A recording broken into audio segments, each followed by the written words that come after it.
Oratio Imperata for protection against the COVID-19 virus. Merciful and compassionate Father, we come to you in our need to seek your protection against the COVID-19 virus that has disturbed and even claimed lives. We ask you now to look upon us with love, and by your healing hand, dispel the fear of sickness and death. Restore our hope and strengthen our faith. We pray that you guide the people tasked to find cures for this disease and to stem its transmission.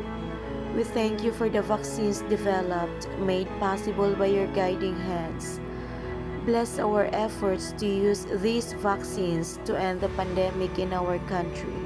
We pray for our health workers that they may minister to the sick with competence and compassion. Grant them health in mind and body, strength in their commitment, protection from the disease. We pray for those afflicted. May they be restored to health. Protect those who care for them. Grant eternal rest to those who have died.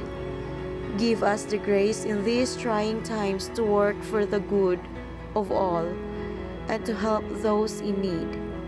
May our concern and compassion for each other see us through this crisis and lead us to conversion and holiness.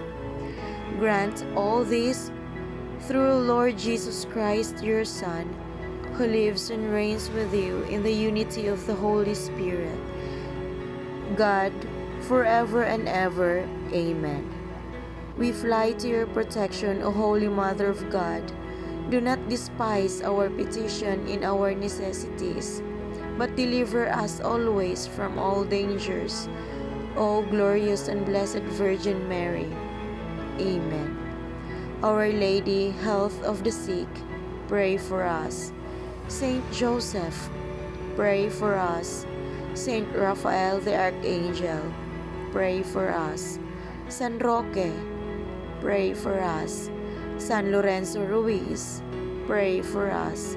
San Pedro Calungsod, pray for us.